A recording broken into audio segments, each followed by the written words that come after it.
Hi, I'm Nicole Mayhew. Welcome to News 6. Today's News 6 is being presented by Mrs. Mars and Mrs. Drewsbacky's 6th graders at Immaculate Conception Elementary School in Port Clinton, Ohio. Port Clinton attracts many tourists every year. Here with a story about what there is to see in Port Clinton is Darren Frawley. Thank you, Nicole. Have you ever seen Canada's Border, Catawba Island, Port Clinton, Kelly's Island, or Put-in Bay? All of these sites are on Lake Erie in the Port Clinton area. There are lighthouses and Perry's Monument to see. There are beaches, swimming, fishing, and boating. Port Clinton is the walleye capital of the world. Every year, people come from all parts of Ohio and the United States to spend the summer in cottages by the lake. During the winter, people go ice fishing, cross-country skiing, and snowmobiling. A growing industry in Port Clinton is charter boat fishing. Over 200 people are now licensed charter boat captains by the Ohio Department of Natural Resources. Luke Zabel interviewed charter boat Captain Tim McCann in Port Clinton. Tim, could you tell us a little bit about charter boat fishing in Port Clinton? The charter boat fishing season up here in Port Clinton usually begins about May and goes all the way through November. The fish we primarily go after in May and June and July are walleyes, and then the season progresses in August, September, and so on. We're all going for perch. There's good smallmouth fishing around the islands later on. How do you know when the fish are biting? Okay, usually every year at the same time, the walleyes, after they spawn, they come out of the river, and some of the fish that spawn out on the reefs, they usually don't start hitting until about May. What is the biggest fish you ever saw caught?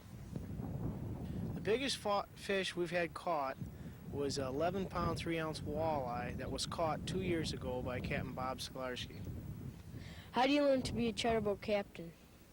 You have to have 365 8-hour days, which usually takes a 4 to 5 year period of going out every day. You usually work underneath somebody until you have enough time, and then you can go up to the Coast Guard office and take an examination. Thank you for the boat ride, Captain Tim. You're welcome, Luke. This is Luke Zabel for News 6. Christmas is still more than a month away, but one Catawba Island woman and her children are already preparing for December 25th. Here with that story is Mersey McClory. While most people are preparing for Thanksgiving, one Catawba Island family is getting ready to decorate their Christmas tree. Mrs. Jackie Biro and her 2 children, Joe and Angela, started a collectible Ohio series of ornaments. Last year it was decided that the first of the series would be the Ohio State bird, the cardinal. The ornaments are a white eyelet-edged pillow form with red velvet ribbon hangers. On the front is a cardinal on a pine branch. The back is decorated with a pine branch and dated 1980. All of the ornaments are signed Biro for the 3 artists that are creating them. Mrs. Biro has taught both Joe and Angela how to paint the beautiful little designs on the ornaments. This year's ornament is the second in the series and will be in the same design, but the state flower, the carnation, will be on the front of the ornament. On the back of the ornament, the flower will appear with the date. Mrs. Biro and her children also personalize some of the ornaments by painting the family members' names on the ornaments. The ornaments look beautiful on the tree. It is nice that a family can have a hobby that they can all work on together. Nicole? Thanks, Mersey. Ornament making could become a tradition in the Biro family. Another family in Port Clinton is carrying on a family tradition. Here with that story is Sean Podursky. Thanks, Nicole. Many years ago, the grandfather of Kathy Coleman, one of our classmates, raised Belgian draft horses in the Oak Harbor, Ohio area. In fact, her grandfather had one of the last teams of workhorses in that part of Ohio. Today, Kathy's father, Calvin Coleman, carries on that tradition. He raises registered draft horses. Mr. Coleman helped his father take care of the horses when he was a child, and now Kathy helps her dad. These horses are used for plowing fields and pulling machinery. When this story was taped, a male named Kate had given birth to a new colt only 2 days earlier. Mr. Coleman said that He gets 8 to 10 colts every year. He usually has between 20 to 30 horses on his farm. He raises the horses and sells them, mostly to Amish communities that still use horses in their farming. These Belgian horses are one of the strongest and gentlest horses. Many people are now buying these horses to show. They are very big. The females weigh between 1,800 to 2,000 pounds. The males can weigh between 2,400 and 2,500 pounds. They are very beautiful animals. Nicole? Thanks, Sean. You have probably heard of wine from France, Italy, and California, but how about wine from Ohio? Callie Michael has that story.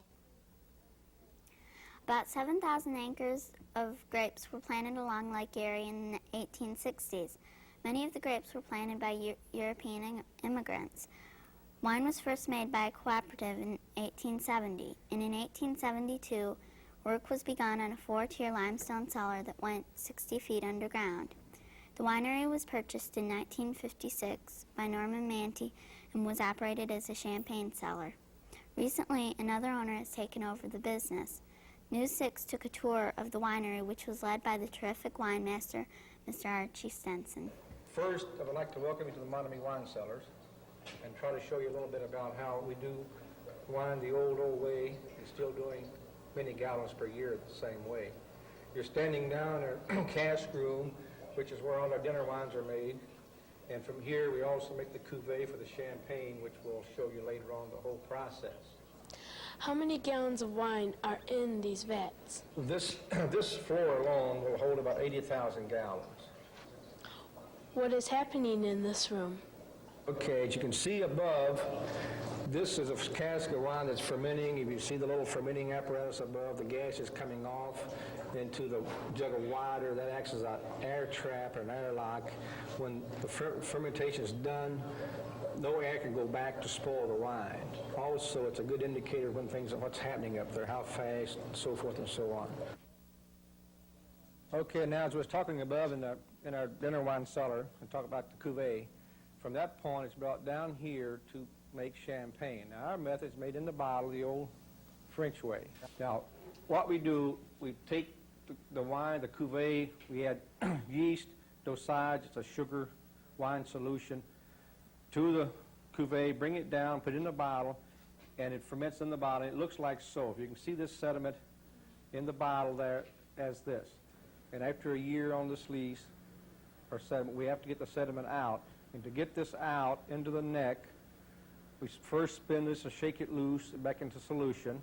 Once it's all broken loose, put the bottle neck down, which we'll show you later on in the rilling room. This will spiral its way down to the cap.